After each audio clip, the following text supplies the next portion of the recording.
नमस्कार, मैं हूं आंचल सिंह और आप देख रहे हैं NMF न्यूज। कोयला घोटाले में मोदी सरकार ने तगड़ा एक्शन ले लिया है। छत्तीसगढ़ में कोयला घोटाले को लेकर छापेमारी चल रही है। एक बार फिर से ईडी एक्शन में आ गई है और सुबह से ही 14 जगहों पर छापेमारी की जा रही है। कांग्रेस के बड़े नेताओं के घरों और दफ्तरों पर छापेमारी ये चल रही है। वहीं इससे पहले 13 जनवरी को भी ईडी ने बड़ी कार्रवाई करते हुए छापेमारी की थी। रायपुर समेत छत्तीसगढ़ के कई शहरों में ताबड़तोड़ छापेमारी की गई थी। इस छापेमारी के जद में कई IAS ऑफिसर और इसके साथ ही नेता और कारोबारियों के घर और ऑफिस आए थे। वहीं ईडी की जो ताजा छापेमारी हो रही है वो ऐसे वक्त पर हो रही है जब राज्य में कांग्रेस का अधिवेशन होने वाला है। जी हां, 24 से 26 फरवरी के बीच आयोजित होने वाले अधिवेशन में पार्टी के 10,000 पदाधिकारी और वरिष्ठ नेता हिस्सा लेने वाले हैं। अब जैसे ही ये छापेमारी शुरू हुई उसके बाद से ही कांग्रेस लगातार मोदी सरकार पर हमला बोल रही है। कांग्रेस पूरी तरीके से बौखलाई हुई है। कांग्रेस प्रवक्ता पवन खेड़ा ने इन छापेमारियों पर मीडिया से बात करते हुए जमकर सरकार पर हमला बोला है।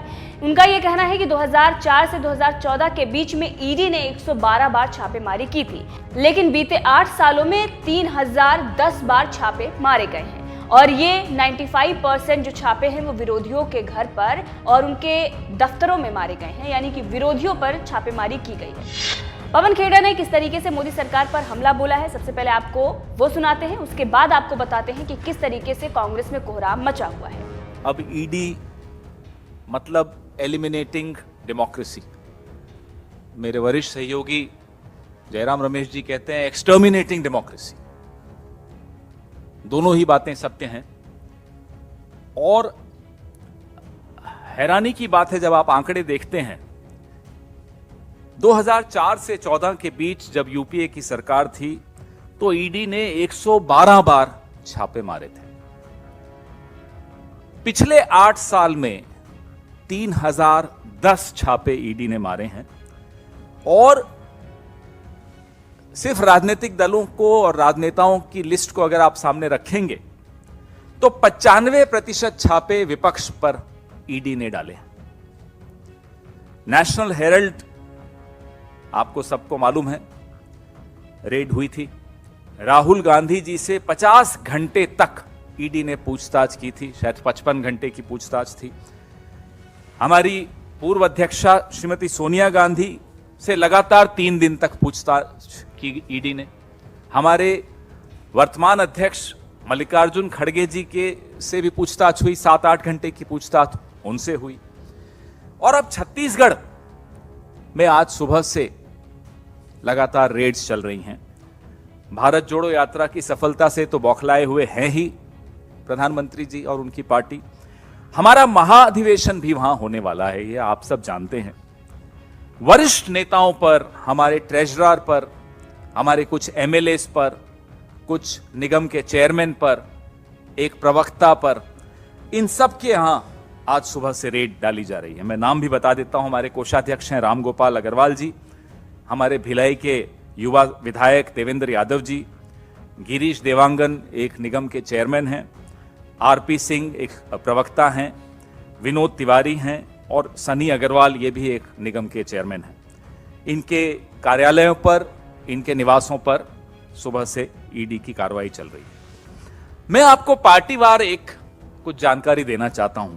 2014 से अगर अपन शुरू करें, कांग्रेस पे 24 बार, अलग अलग नेताओं पर कांग्रेस में 24 बार रेड हुई ईडी की।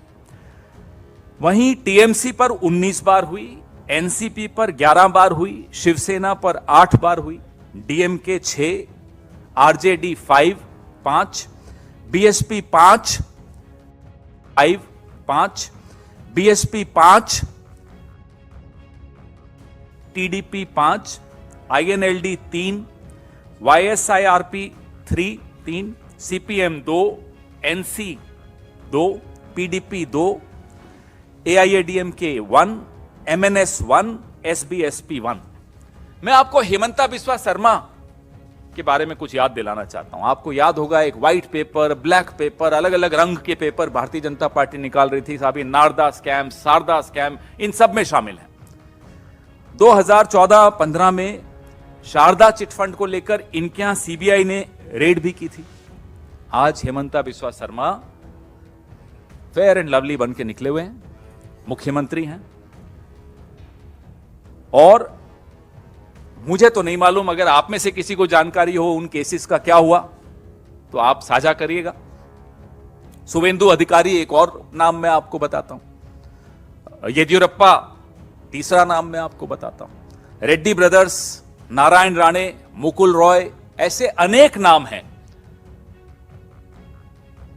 जिनको अगर राजनीति में सफलता नहीं भी मिली तो 2024 के बाद फेयर एंड लवली वाले ढूंढ रहे हैं, साहब हमारे ब्रांड एम्बेसडर बन जाइए।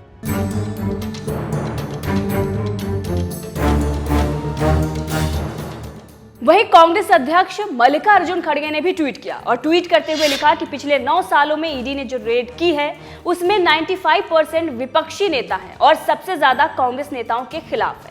रायपुर में कांग्रेस महाधिवेशन के पहले मोदी सरकार द्वारा ईडी का दुरुपयोग कर छत्तीसगढ़ के हमारे कांग्रेस नेताओं पर छापा मारना भाजपा की कायरता को दर्शाता है। हम इन कायराना धमकियों से डरने वाले नहीं हैं। भारत जोड़ो यात्रा की अपार सफलता से भाजपा की बेचैनी देखने को मिल रही है। मोदी जी में जरा भी ईमानदारी है तो अपने परम मित्र के महाघोटालों पर रेड करें। लोकतंत्र को कुचलने के इस प्रयास पर हम डटकर सामना करेंगे। अब इसके साथ ही छत्तीसगढ़ के सीएम भूपेश बघेल ने भी बयान दिया और उन्होंने कहा कि छत्तीसगढ़ प्रदेश कांग्रेस कमेटी के कोषाध्यक्ष, पार्टी के पूर्व उपाध्यक्ष और एक विधायक सहित मेरे कई साथियों के घरों पर आज ईडी ने छापा मारा है। 4 दिनों के बाद रायपुर में कांग्रेस का महाअधिवेशन होने वाला है। तैयारियों में मेरे साथी लगे हुए हैं। इस तरह से रोककर हमारे हौसले तोड़े जा रहे हैं। भारत जोड़ो यात्रा की सफलता से और अडानी की सच्चाई खुलने से भाजपा हताश है। ये छापा ध्यान भटकाने का प्रयास है। देश सच जानता है, हम लड़ेंगे और जीतेंगे। तो आप देख रहे हैं कि किस तरीके से नेता हों, प्रवक्ता हों या फिर उनके जो बाकी कार्यकर्ता है वो सभी मोदी सरकार पर हमलावर हो गए हैं और जिस तरीके से कोयला घोटाले पर एक्शन लिया जा रहा है, कांग्रेस में तहलका मच गया है। बहरहाल इस खबर को लेकर आपका क्या कुछ कहना है, कमेंट करके जरूर बताइएगा।